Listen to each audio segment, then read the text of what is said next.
Fala, galera do quinto ano, tudo bem com vocês? Então, eu sou a professora Natasha e nós estamos aí com mais uma aula de geografia, certo? É sobre população do Brasil, né? Nós estamos vindo aí numa caminhada de estudos sobre a população, né? No capítulo anterior a gente estudou sobre população do mundo e agora vamos aí introduzir o assunto população do Brasil. Certo?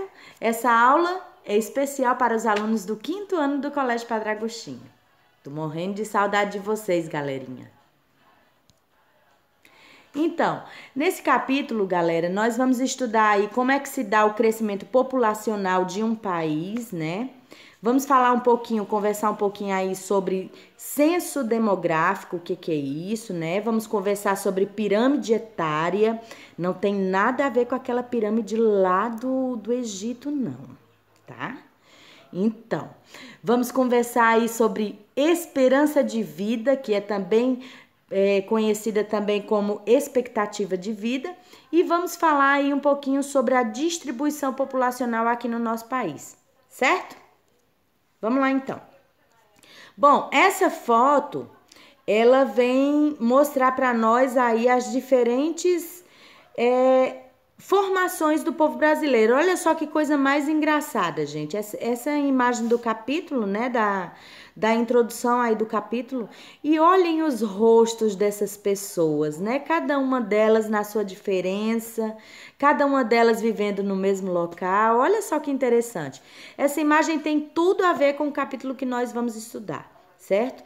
E nós vamos introduzir aí dizendo que, assim, quando a gente fala de população, é importante ter na nossa cabeça bem claro que quando a gente fala de população, nós estamos falando de muitas coisas, certo?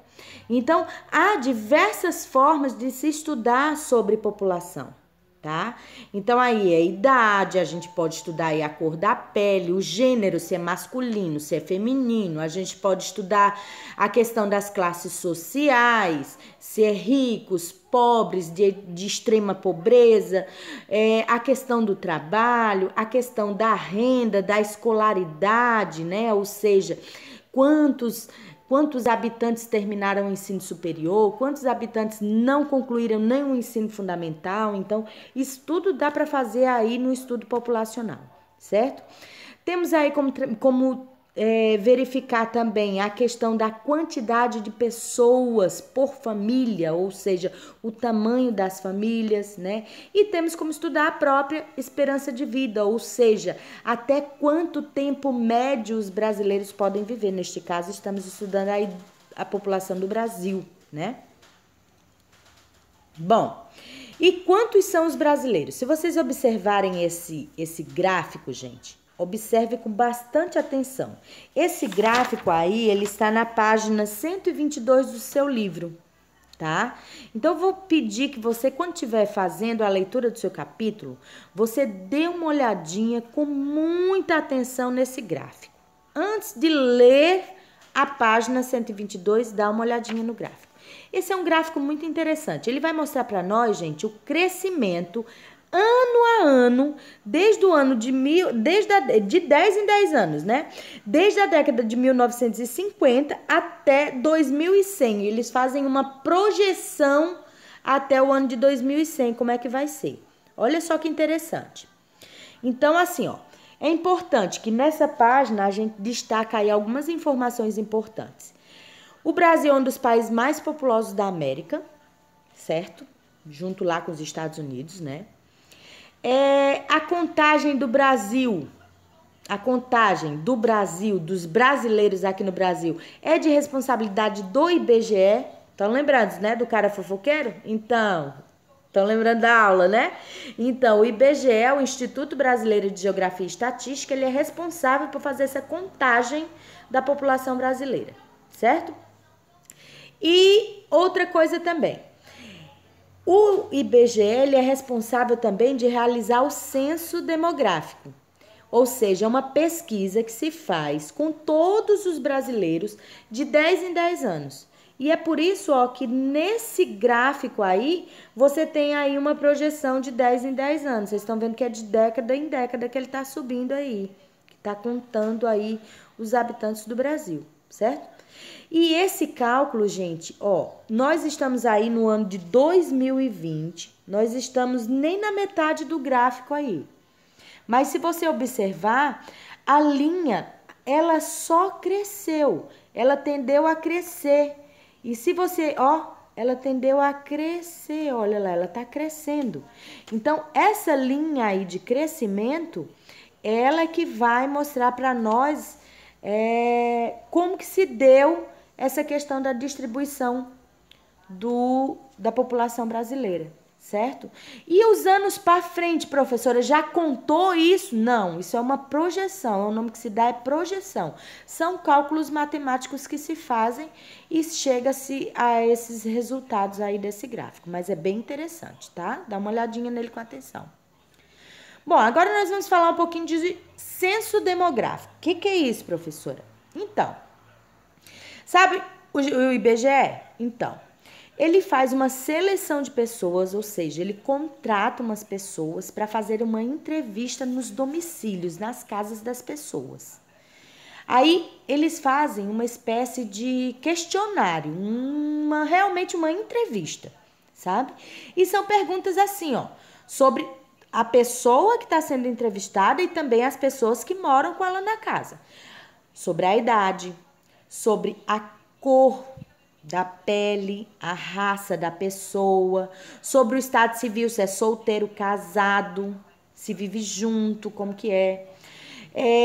Vai fazer perguntas aí sobre a escolaridade, sobre a religião, também sobre se tem deficiência, se tem alguma pessoa deficiente na casa, se tem pessoas doentes. É um questionário bem complexo.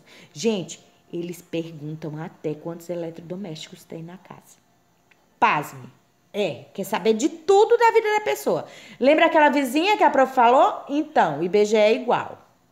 Só que o IBGE tem fundamento, né? Eles têm fundamento, eles têm um propósito em fazer esses questionários, esses questionamentos que eles fazem, essas entrevistas que eles fazem.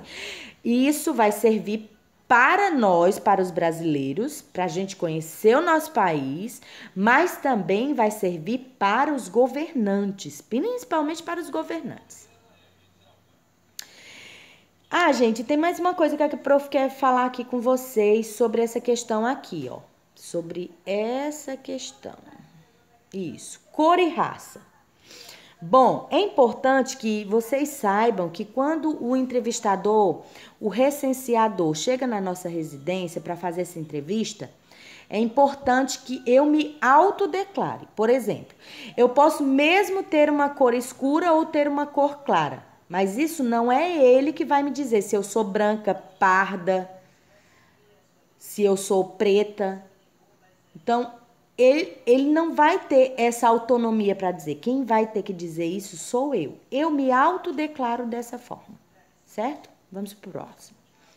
Próximo aí é sobre a pirâmide etária. O que é isso, professora? Estão vendo esse desenho, esse gráfico?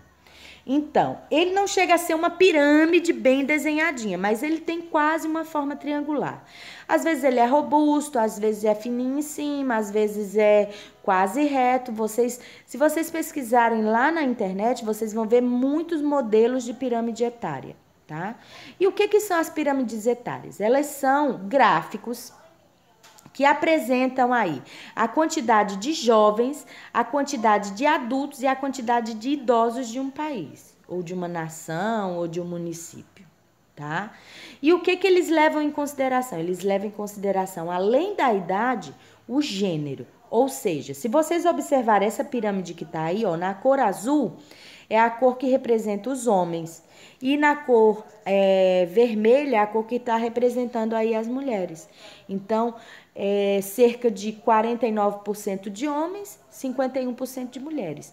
E se vocês observarem mais a fundo, vocês vão perceber que ele está dividindo por faixa etária. O que é isso, professora? Por idade.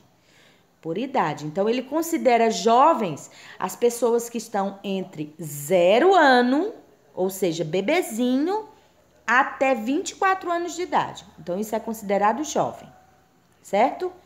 O adulto é considerado de 25 anos até 64 anos. E para os idosos, eles consideram a margem etária de 65 anos, certo?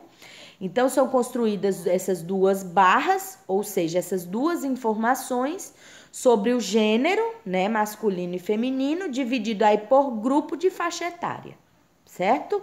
Lá no livro de vocês, a pirâmide etária de vocês tá aí na página 124, certo? Então, vamos pro próximo. Bom, gente, aqui no Brasil nós costumamos dizer que o Brasil é um país de idosos. Por que isso, professora?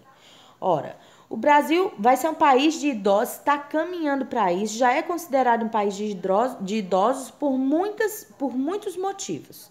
Bom, primeiro, que a estrutura dos idosos, a quantidade de idosos no nosso país, ela tem aumentado, certo? Então, são muito mais idosos do que antigamente. Antigamente eram poucos idosos, agora são muitos idosos. Então, o número de jovens também diminuiu. Por quê? Porque as famílias estão tendo poucos filhos. Antigamente, as famílias tinham mais filhos e hoje em dia tem poucos filhos, certo? Então, esse número de pessoas que nascem em um país, nós chamamos de taxa de natalidade. Natalidade significa nascimento. A taxa de nascimento ao longo das décadas está diminuindo, certo? E as famílias também, então, por sua vez, estão ficando menores, certo? Então, antigamente as famílias eram bem numerosas e agora as famílias são pouco numerosas. E a esperança de vida também aumentou. Por isso que tem bastante idosos, né? Então, a esperança de vida, olha essa fotografia. Nos anos de 1940, gente, a média da idade dos brasileiros era mais ou menos aí 42 anos, 43. Aí a pessoa batia a cachuleta e morria. Lá na década de 1960, as pessoas, a expectativa de vida era de mais ou menos 52 anos. E nos anos 80, aumentou ainda a expectativa de vida, foi para 63. Nos anos 2000, está em 70. E agora está em torno de 73 a 75 anos, certo? Então, a expectativa de vida aumentou. Ou seja, o número de idosos aumentou. Eles estão demorando mais a morrer, os velhinhos. Também estão se exercitando, né? Tem uma melhor qualidade de vida, né? A questão da medicina também melhorou, certo? Vamos ver aqui. Ai, meu Deus. Expectativa de vida é também chamada, então, esperança de vida, certo? O número médio de anos que a população de um país pode viver, ou seja, ela pode esperar para viver, né?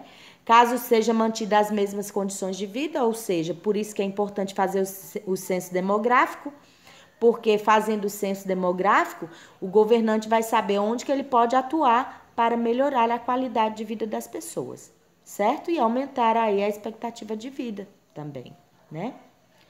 Quando eu era criança, gente, não tinha essas praças com esses aparelhos de ginástica que tinha, não existia isso quando a prof era criança. Acredito que até quando os pais de vocês eram crianças, que muitos dos pais de vocês são mais novos do que eu, muitos deles também não vivenciaram essa onda de fazer as pracinhas aí com aparelhos de ginásticas para as pessoas, né? As pessoas estão se exercitando mais.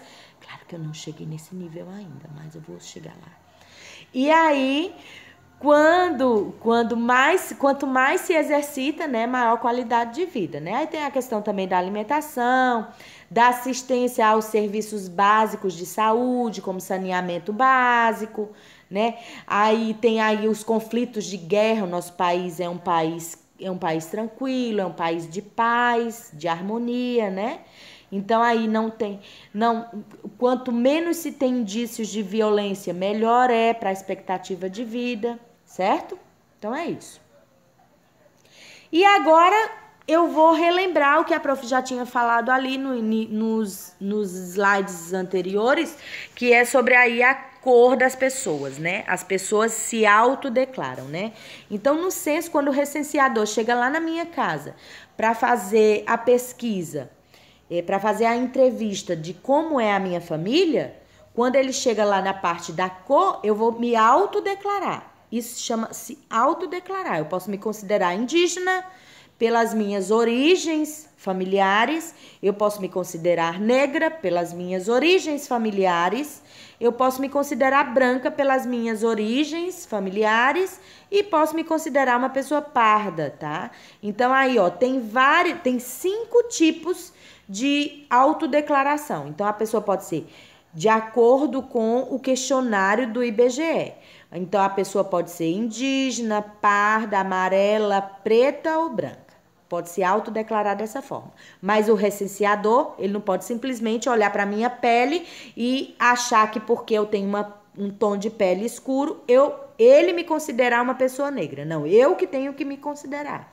Ou não. Certo? Então, o censo aí ele vai levar em consideração as questões autodeclaradas. Certo? Se vocês observarem aí, ó, esse gráfico que está aí na imagem, ele está na página 127 do livro de vocês.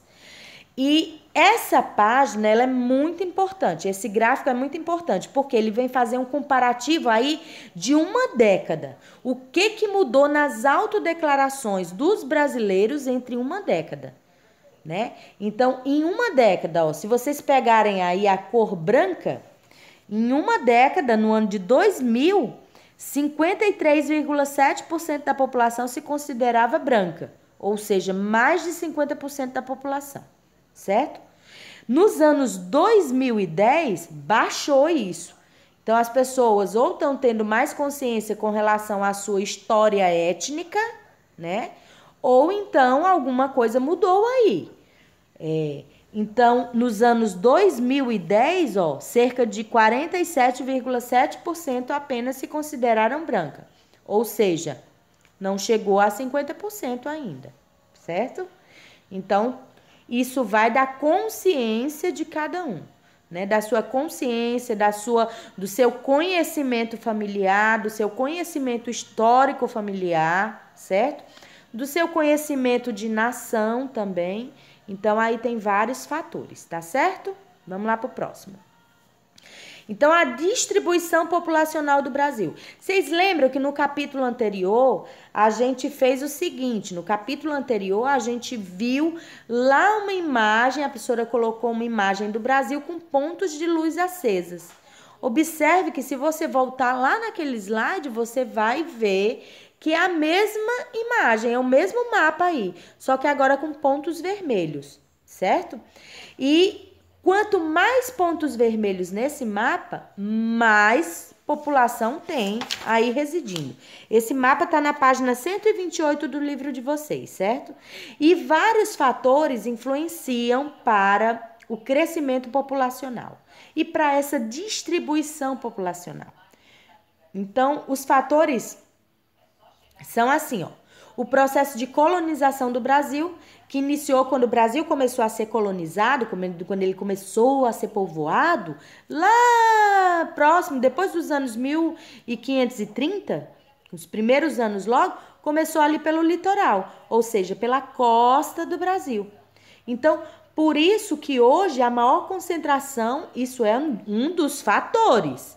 Por isso que um dos fatores, né, então o processo de colonização, então resultou nessa concentração de pessoas aí no litoral do Brasil. Observe aí então o mapa, não tire os olhos do mapa agora, contemple o mapa e você vai perceber que quanto mais próximo do Oceano Atlântico, mais gente tem. Quanto mais longe do Oceano Atlântico, menos gente tem, né? Outro fator são as atividades econômicas. Ou seja, aonde tem mais pontos vermelhos, que é onde tem mais concentração populacional, o que acontece? Onde estão as grandes cidades, né? Tem muitas capitais aí nesses pontos vermelhos. Então, isso favorece o crescimento. Tem mais trabalho, tem mais indústrias, mais fábricas, então favorece aí, além do maior crescimento populacional, a maior concentração de pessoas, certo? Então, nós temos aí um mapa que precisa ser contemplado. O nome desse mapa é Distribuição Populacional do Brasil. Ele é datado de 2014, não é um mapa muito antigo não, tá? É um mapa bem atual. E nós temos aí essa imagem, que é uma imagem que eu peguei lá da página 130 de vocês, mas eu vou falar de duas páginas, da página 129 e da página 130. Bom, cidades mais populosas.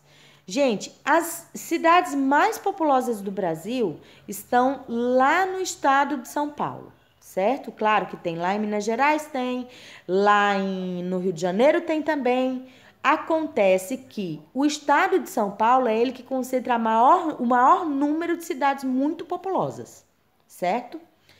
Então, outra coisa também. Só as capitais juntas, as capitais do Brasil, ó, todas as capitais, quando você junta todas as capitais, só elas já são responsáveis por 50 milhões de pessoas. Isso é um número bem expressivo, tá? E eu vou falar agora um pouquinho, aí eu tô nessa última informação aí, que é a última setinha verde, tá? Eu quero que vocês agora coloquem os olhos no gráfico de setores, que é esse gráfico de pizza que tá aí, o nome dele é gráfico de setores, e eu quero que vocês não tirem os olhos dele. Gente, esse gráfico, ele vem mostrar para nós a questão da Mata Atlântica, tá? Essa questão da Mata Atlântica, ela é muito crítica, porque a Mata Atlântica, ela foi um dos biomas mais devastados desde o tempo da colonização. Se vocês observarem, ó, esse nome Mata Atlântica, leva esse nome porque está próximo ao Oceano Atlântico, certo? Então, todo o litoral do Brasil era composto de Mata Atlântica. O que aconteceu, professora? Por que agora só tem esse pouquinho ali no gráfico, só tem 8,5%? Por conta que, se você observar nesse mapa, a maior concentração de pessoas não está no litoral? A Mata Atlântica também, a maior parte dela estava aí. Então, o que acontece? Cresceu muito para dar espaço. As cidades cresceram, né? Então, para dar espaço para o crescimento das cidades, foi devastada. Então, da mata original, que era 100% da mata original, da Mata Atlântica, só resta hoje 8,5% da mata original. Então, essa imagem que tá aí, ó, ela vai mostrar claramente para você, o crescimento da cidade tomando conta aí da Mata Atlântica, certo?